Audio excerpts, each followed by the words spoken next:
Hey guys, welcome to the channel. Tayo mag-voice over muna para sa ating mga kadominar, mga kadoming natin dyan. Ayan, para natin, yung last vlog kasi natin dyan is yung tank kit natin or dome kit, nagkabit tayo. At sinabi natin na nagpalit tayo ng screw dahil hindi aabot yung stock na screw. So, bumili tayo ng screw na may sukat na 4.5 cm at washer para magkasya yung tank kit. So, eto, mayroon tayong concerned commenter, citizen, na naka-dominar din ata. Kung sabi niya, Sir, kapag nahigpitan ba ang screw is mabubutas ba yung tanker? Tatama ba sa tanke? So, eto na nga, nangyari na nga kasi sa atin na nabutasan tayong tanke.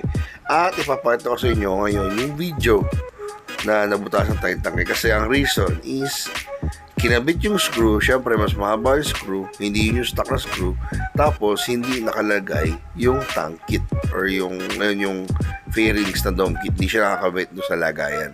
Kaya nangyari, nabutos yung tangke. At ito nga, ipapakita ko sa inyo yung video. Ayun, butas ang ating tangke kasi dahil dito sa ating screw. So sa mga nagdo-dome kit dyan, ito, ayan, ilalagay natin sa tank natin. Kasi di ba kapag naglalagay tayo ng dome kit is nagpapalit tayo ng screw dito sa mabanda yun. Dito guys, yan.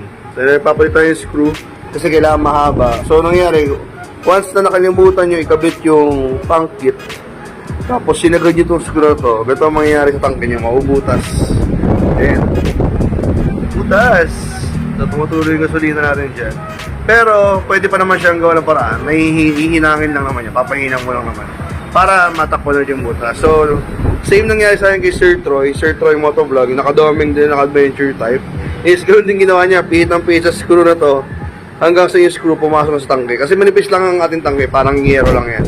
So, pag pinigit mo na pinigit, papasok talaga. So, ito, ganito ko lang yung butas niya na tumagas. Kaya, buti na naagapan pa. Kaya nabasa ito, napunasan na. Okay naman na. So, ngayon is papahinang natin yung tangke para goods na ulit. Balik natin yung gasolina doon. Yung buti man yung timba na nagsalo ng gasolina. Kaya sa mga dominar na naka-tank kit, ingatan nyo yung tornilyo nito. Lagi yung tatandaan na dapat nakakabit muna yung tank kit natin sa gilid bago ipihit to. Kasi yun yung possible cause, mabutas yung tangke. Kasi rekta yan sa tangke kasi yun yung nakahawak doon sa thread, yung tangke mismo. Kaya good luck guys. Yun, ingat lang. So ngayon is okay na yung dominar natin. Mukhang XRM ngayon. Nagpakabit tayo ng mini driving light, clutch, air filter. Nakalimutan ko yung fuel filter pakabit so next time siguro. Tapos PIA horn, nagpakabit din tayo. Tapos brake. Then papalinis natin to, yung sa lifter natin.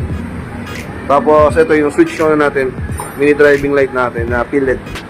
So yun, maraming salamat guys at ingat kayo sa tornilyo ng ating dome kit.